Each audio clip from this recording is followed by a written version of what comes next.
کاملی صاحب، میرا سوال یہ ہے کہ آپ اسلامی مسائل کی جو تشریح کرتے ہیں، کیا ہم اس کو اجتہاد کہہ سکتے ہیں؟ اس کے جواب میں مجھے چند چیزوں کی وضاحت کرنا ہوگی۔ ایک تو یہ سمجھ لیجئے کہ اللہ تعالیٰ کا دین جو محمد الرسول اللہ صلی اللہ علیہ وسلم کے ذریعے سے دیا گیا، وہ تو اللہ کی ہدایت ہے، نہ اس میں کوئی کمی ہو سکتی ہے، نہ اس میں کوئی بیشی ہو سکتی ہے۔ اللہ تعالیٰ نے اپنی ہدایت اپنے پیغمبر کو دی اور پیغمبر صلی اللہ علیہ وسلم نے اسے دنیا تک پہنچا دیا۔ لیکن ان کے دنیا سے رخصت ہو جانے کے بعد وہ دور شروع ہوا جس میں اب دین کو سمجھا جائے گا۔ یعنی قرآن مجید موجود تھا، رسالت بآب صلی اللہ علیہ وسلم نے انبیاء علیہم السلام کی جس سنت کو جاری فرمایا وہ موجود تھی۔ اس کو سمجھنے کا عمل رسول اللہ صلی اللہ علیہ وسلم کے بعد شروع ہوا۔ اس سے ایک مذہبی فکر وجود میں آیا، ریلیجیس تھاٹ وجود میں آیا۔ یہ انسانی عمل ہے۔ اس انسانی عمل میں بہت کچھ خیر ہوا ہے۔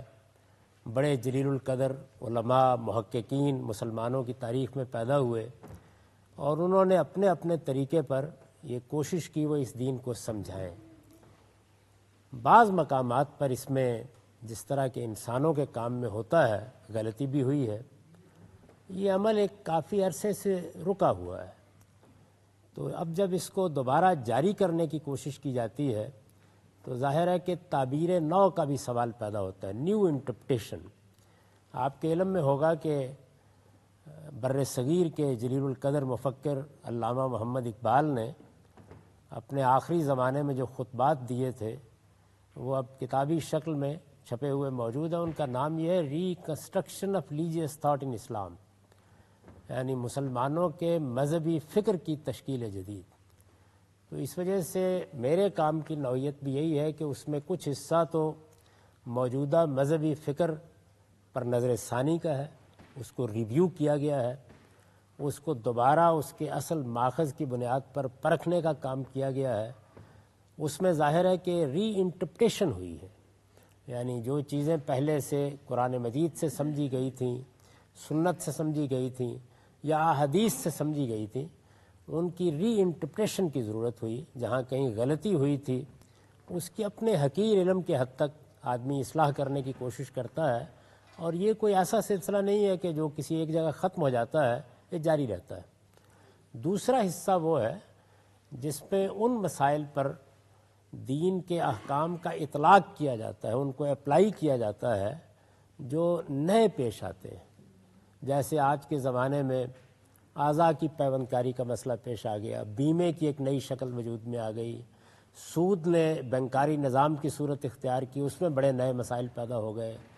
اس طرح کی بہت سی دوسری چیزیں ہیں۔ تو ان پر جب اسلام کے اصولوں کا اطلاق کر کے ان کو اپلائی کر کے کوئی رائے دی جاتی ہے تو اس کو اجتہاد کہتے ہیں۔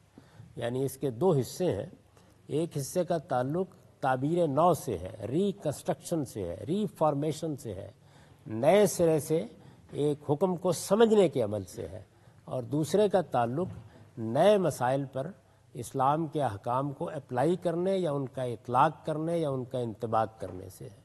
تو دوسری چیز کے لیے آپ نے درست فرمایا ہے، اجتہاد ہی کا لفظ بولنا چاہیے۔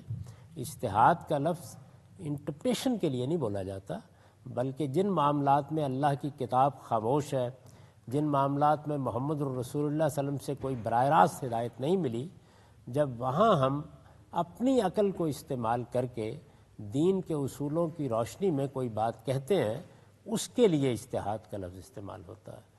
تو ہمارے کام کی نوعیت ان دونوں عنوانات کے تحت بیان کی جا سکتی ہے۔ اس کا ایک بڑا حصہ تعبیر نو ہے اور ایک حصہ وہ ہے جس کو آپ اجتہاد بھی کہہ سکتے ہیں۔